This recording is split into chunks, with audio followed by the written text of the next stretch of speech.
최근에 러시아의 푸틴 식의 출산 대책이 조금 많이 나오고 있습니다.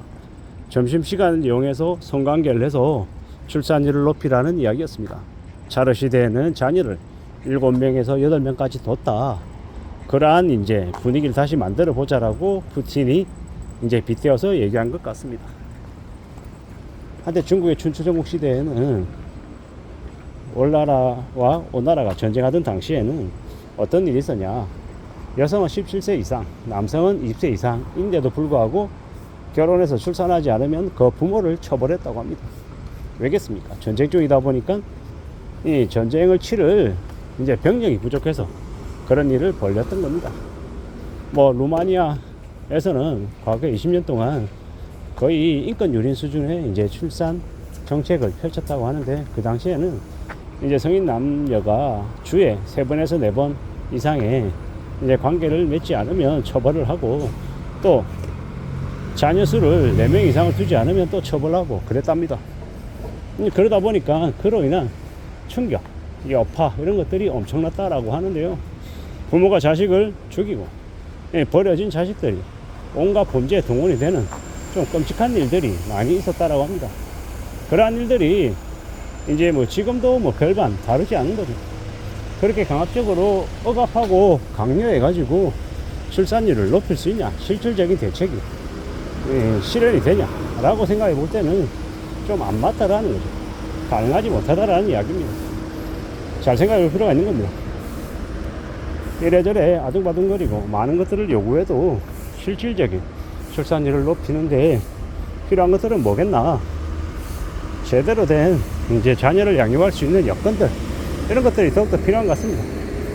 이제 러시아의 얘기나 루마니아의 얘기나 뭐 중국 춘추전국 시대의 월나라 오나라 이야기를 이렇게 다 뒤로 하더라도 지금 이제 한국이라고 하는 나라의 출산율은 매우 낮습니다. 왜냐, 제가 20대 후반에만 해도 제가 있는 부서에서는 부서에 한 10명, 20명 정도 있다고 하면 그 중에 17명, 18명은 유부남, 유부녀이고 자녀를 둔 부모들이었습니다.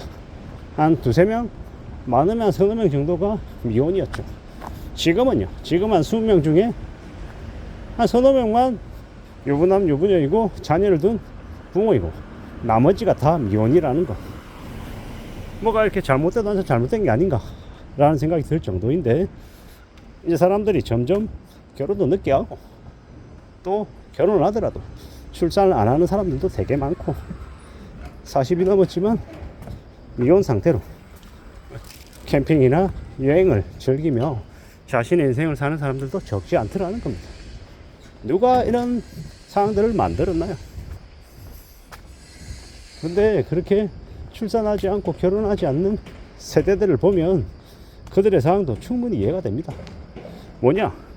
자기 인생도 매우 우울하고 거의 뭐 하층민에 준하는 삶을 살고 있는데, 계약직, 비정규직에 급여받는 거 뻔하고 그 받은 월급으로 월세 내고 생활비하고 이것저것 하면 남는 돈 하나도 없는 되게 마이너스 적자 인생인데, 그런 자신들이 자식을 낳아서 제대로 이제 부모 역할을 할 수 있을까라고 생각하면 그렇게 못하겠다라고 얘기하는 거죠.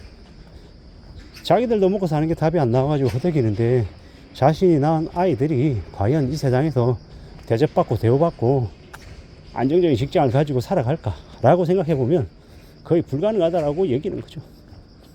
그러면 그 사람들의 생각이 잘못했다라고 그 사람을 혼내야 되냐라는 거죠. 아니라는 겁니다. 이미 그렇게 기울어져 있는, 삐뚤어져 있는 세상이다 보니 그들이 결혼하지 않고 출산하지 않는 걸 뭐라고 얘기 못 하겠는 거죠. 제 가까이에 있는 동료 중에 출산해서 애 둘을 둔 이제 가장이 있어요. 정말 정신없이 살아요. 애들을 키운다라는 게 정말 경제적인 것 뿐만 아니라 이 시간적인 노력도 엄청나게 많이 들어간다라는 거죠. 그걸 뭐 정부에서 전부 다 해줘야 된다, 금전적인 지원을 다 해줘야 된다, 뭐 이런 얘기를 하고 싶어서가 아니라 궁극적으로 우리 주변에 사람들의 인식이나 분위기나 이런 것들이 과거와 많이 달라졌고, 지금은 너무 많이 인터넷이나 SNS상에서 다 노출이 되어 있다 보니 상대적으로 비교하고 또 옆 사람이 어떻게 지내는지를 그렇게 엿보며 스스로 자괴감을 느끼고 스스로 비참해하고 스스로 하층민이고 더 아래로 추락한다라는 그런 생각들을 가지는 것 같습니다. 되게 씁쓸하죠.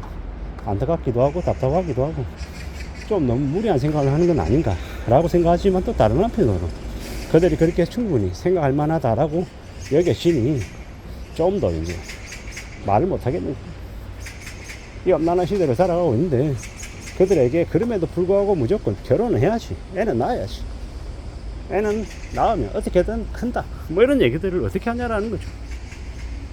요새는 결혼하고도 이혼하는 사람들도 많고 자식을 낳았지만 자식을 제대로 관리하지 못하고 부양하지 못하고 마음대로 그냥 내팽개치는 이들도 많고 그런 이제 무자비한 시대이다 보니 더욱더 겁이 나는 거죠.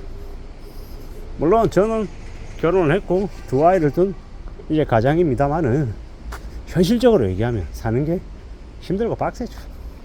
쉽지 않더라는 겁니다. 이게 지금의 모습입니다. 앞으로 살아가면서 앞으로 지내면서 더 많은 우려, 더 많은 염려, 더 많은 고민과 함께 살 것 같습니다. 어떻게 지내려나, 어떻게 지낼 수 있으려나 생각을 또 계속 하고 있고요. 누가 뭐라 해도 좀 신중하게, 좀 냉정하게 따져볼 필요도 있는 것 같습니다. 앞으로의 삶도 우리가 잘 궁리해 봐야 될 것 같다라는 거 잘 따져봐야죠. 언제 어느 때고 우리는 좀 더 신중하게, 좀 더 냉정하게 많은 것들을 바라보며 움직여야 될 것 같습니다. 출산율을 다시 올리고 결혼을 늘리려면 어떻게 해야 되겠냐라는 겁니다. 우리 사회 분위기나 여건들이 좀 더 그에 준하는 연령대에 있는 사람들이 그렇게 가정을 이루고 자식을 낳고 살아야겠다라는 마음을 먹을 수 있게끔 그런 분위기들이 갖춰져야 되지 않을까라는 생각이 듭니다. 오죽하며 푸틴이 차르식 뭐 출산 대책이다 이러면서 그런 얘기를 하겠냐라는 겁니다. 말의 표현 자체가 좀 자극적이긴 했지만 출산율을 높이기 위한 의지가 필요하다라는 걸 설명하기 위한 의미라고 저는 생각합니다. 그에 비해서 한국은 어떤가? 한국의 출산 장려 정책은 어떤지를 한번 생각해 보게 됩니다. 앞으로 출산율이 더 떨어지지 않을까 우려가 되고 한국이 점점 고령화되어 간다라는 사실이 암울하고 안타까울 뿐입니다. 이상입니다.